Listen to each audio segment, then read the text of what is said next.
Down in southwest United States of America, we have different kinds of lizards, and a couple of those are very interesting.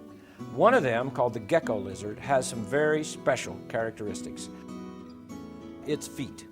Now, if you have a little pet gecko lizard, and they're friendly little things, you can watch that. It'll run right across your ceiling. You could have a ceiling made of glass, and it'll just run right across the ceiling. It doesn't fall off. Gravity does not pull it off. And so the scientists, for many years, they just didn't know what makes that lizard be able to stick like it does. So they took its feet, which are a special kind of feet, and they magnified the feet. And they discovered on these feet there are like little hairs, little tufts of hairs. And so they thought, well, that's not enough. And that was with 2,000 magnifications. And they said, well, that's not enough. There's something else here. So they put it under phase electron microscope, these little hairs, and they kept magnifying them and magnifying them. They got up to 35,000 magnifications, and all of a sudden, there was the answer. All over these little hairs are tiny little suction cups. But you have to magnify them 35,000 times just to see the suction cup. Now, these suction cups are so powerful that if the foot was not made in a special way, when that gecko, let's say, put his foot up against the ceiling, it would just suck it right up against there, and he's stuck. He's not moving. So his foot had to be made in such a way that he can use other parts of his foot to pop loose those suction cups.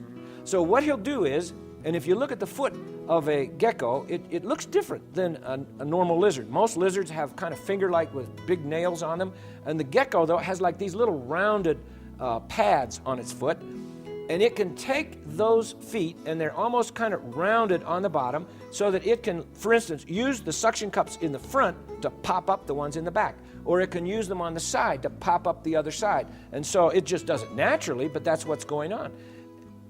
How would a lizard evolve little 35,000 times it takes to see the magnifications? How would it evolve that?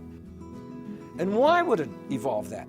And why would it have the right kind of a foot that has to be there if it's going to have those suction cups? All of that had to be there all at once. And then we have this other lizard. He's called the Chuckawalla lizard. And he has really three different distinctives that make him special. One of them is he has almost like a blanket across his back of skin. And this skin changes color. He'll start out in the morning and it'll be dark. And that means it absorbs more sunlight because he's a cold-blooded animal and he needs to be able to get his blood warmed up so he can run away from his enemies and things. And so it'll warm him up. But later on in the afternoon, in the desert, when the sun is really hot, it turns a light beige color and it reflects the sun so that his blood doesn't boil. Now, he has a defense mechanism. Let's say a coyote wants to eat one of these little lizards, and they do try to eat these lizards. He will run into it like a crack in the rocks, and he expands his body kind of like a blowfish. He will blow his body up, and he's now stuck in there, and they can't get him out. There's no way to pull it out of there. It just kind of conforms to the cracks in there, his defense mechanism. But the thing I like about the Chuckawalla lizard is his desalination factory. Now that means he has too much salt in his blood. Why? Well, because he lives in the desert and there's no water, so he doesn't have anything to drink. So as he eats plants and little animals, little insects, he begins to build up salt. And as the salt builds up, it's enough to kill him. Now, when does he know he has too much salt? Well, when he gets too much salt, what does that do? It kills him. So survival of the fittest, you see, he's out of here, but he's not. Why? Because God made a little factory in his nose. It's a little desalination factory. It's a little factory that will, as the blood builds up salt, all of a sudden he thinks, I think I need to get the salt out of my blood. I think I'll run it through my factory. So he shunts the blood. He detours the blood through this little factory.